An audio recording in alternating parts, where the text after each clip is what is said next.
घटना आहे पुण्यातील वारकऱ्यांची। पुणे रस्त्यावर शिक्रापूर जवळील दिंडीत वारकऱ्यांचा अपघाती मृत्यू झाला। निवृत्ती मोकासे यांचा एसटी बसच्या धडकेतून जीव गेला। ते चाक दुरुस्त करण्यासाठी साहित्य आणायला जात होते। रस्ता ओलांडताना भरधाव बसने त्यांना धडक दिली।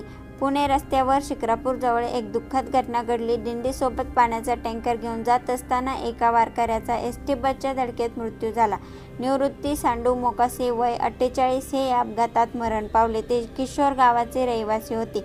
ट्रॅक्टर दुरुस्त करण्यासाठी साहित्य आणायला जात असताना हा अपघात झाला। निवृत्ती मोकासे हे दिगर किशोर येथे कुटुंबांसोबत राहत होते। ते शेती करायचे आणि त्यांचं घर शेतीवर आणि ट्रॅक्टरवर अवलंबून होतं। ते वारकरी होते। गावातील हरिभक्त पारायण रामू आप्पा नवले महाराज यांच्या दिंडीत ते सहभागी झाले होते।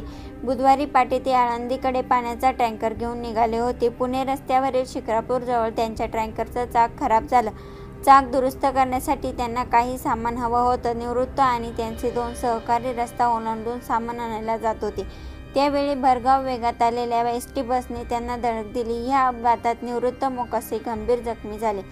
यावेळी त्यांच्यासोबत असणारे सहकारी थोडक्यात बचावले। अपघातानंतर गंभीर जखमी झालेल्या निवृत्ती यांना तातडीने दवाखान्यात दाखल करण्यात आले। डॉक्टरांनी त्यांना मृत घोषित केले। निवृत्ती मोकासे यांच्या पश्चात पत्नी, 2 मुले आणि भाऊ असा परिवार आहे। त्यांच्या जाण्याचे मोकासे कुटुंबावर दुःखाचा डोंगर कोसळला आहे। या घटनेमुळे परिसरात हळहळ व्यक्त होत आहे। या दरम्यान पोलिसांनी दिलेल्या माहितीनुसार निवृत्त मोकासे हे रस्ता ओलांडत असताना हा अपघात झाला। चाक दुरुस्त करण्यासाठी साहित्य गरजेचे होते। हे साहित्य घेऊन येण्यासाठी निवृत्तीसह त्यांचे 2 सहकारी रस्ता ओलांडत होते।